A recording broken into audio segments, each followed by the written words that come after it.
જ્યાં બ્રજ કાન્હાનું બીજું સ્વરૂપ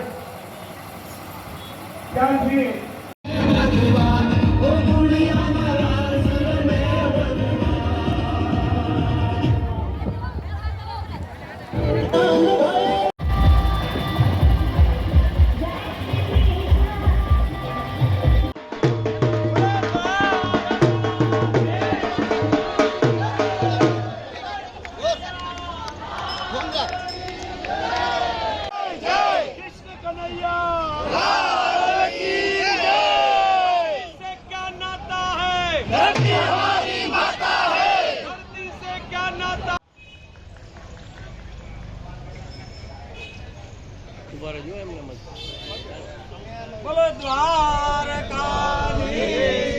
કાળિયા ઠાકર અમારી એક જ માંગ છે કે આ વીજળીનોના પ્રશ્ને માર્કેટ ભાવના 4 ગણું વળતર અથવા તો માસિક 50,000 રૂપિયા અથવા તો અમને ખેડૂતોને વન ટાઈમ સેટલમેન્ટના 2 કરોડ રૂપિયા જે અમે માંગ કરીએ છીએ એ મુજબનો સરકાર પરિપત્રક બનાવે એના માટે આ કાળમીન પથ્થર જેવી સરકારના હૃદયમાં એકાદી ધોરી નશ પેદા કરો એવી દ્વારકાધીશને પ્રાર્થના કરવા માટે અમારી પીડા અર્પણ કરવા માટે ધજાજી અને અમારું નિવેદન અર્પણ કરી અને આજે 450 કિલોમીટર પછી આ લડાઈને અહીંયા વિરામ આપીએ છીએ। એટલે અમે તો આ દ્વારકાધીશનો છેલ્લો અમારો આશરો છે।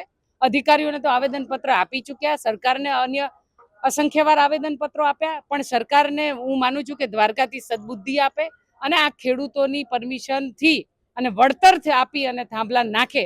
કારણ કે અદાણી જેવી કંપનીઓને ફાયદો કરવા માટે આ ગુજરાતના ખેડૂતો છે, કોઈ આતંકવાદીઓ નથી, કોઈ પાકિસ્તાનથી નથી આયા। આ તમારા જ રાજ્યના ખેડૂતો છે। આ રાજ્યના ખેડૂતોને કણમાંથી મણ પેદા કરતો ખેડૂતને આજે તમે ઢોરમાર મારી રહ્યા છો।